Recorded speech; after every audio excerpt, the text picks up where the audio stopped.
ফিনল্যান্ডের Lapland অঞ্চলের সাল্লায় তরুণ উদ্যোক্তাদের নিয়ে অনুষ্ঠিত হলো হেক্কু 2026।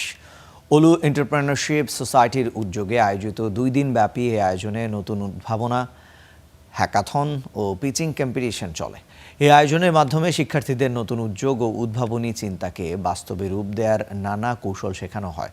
ফিনল্যান্ডের হেলসিঙ্কি, তুর্কো এবং তাম্পেরে সহ বিভিন্ন শহর থেকে আসা উদ্যোক্তা ও শিক্ষার্থীরা এতে অংশ নেন। হ্যাকাথনে 14টি এবং পিচিং কম্পিটিশনে 20টি দল তাদের ব্যবসায়িক আইডিয়া তুলে ধরে।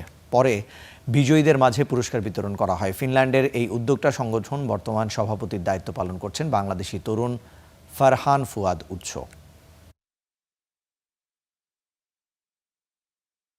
পুরো আয়োজনটাই হচ্ছে যত এন্টারপ্রেনার আছে, মানে ফিনল্যান্ডের যত বড় বড় এন্টারপ্রেনার, ব্যবসায়ী, ইনভেস্টর, উদ্যোক্তা যারা আছে ওরা সবাই হচ্ছে এখানে আসবে, এবং যারা স্টুডেন্ট আছে আমরা ওদেরকে স্টুডেন্টদের সাথে কানেক্ট করাই, যাতে স্টুডেন্টরা তাদের ইনোভেটিভ আইডিয়াগুলো ওদের সাথে শেয়ার করতে পারে এবং ওরাও ওদের যে চ্যালেঞ্জেসগুলো আছে ওটা স্টুডেন্টদেরকে বলতে পারে, এবং স্টুডেন্ট ওটা সলভ করলে ওরা দুইটা মিলে কোলাবোরেটিভ একটা প্রজেক্ট করতে পারে। এতে হয় কি, স্টুডেন্টরাও একটা কাজ করার সুযোগ পায়, ভবিষ্যতে ওরা ওদের নিজস্ব স্টার্ট আপ করার সুযোগ পায় এবং ওরা শিখতে পারে, এবং এটাতে ফিনিশ গভর্নমেন্ট এবং ফিনল্যান্ডের জন্য অনেক ইকোনমিক গ্রোথ হয়।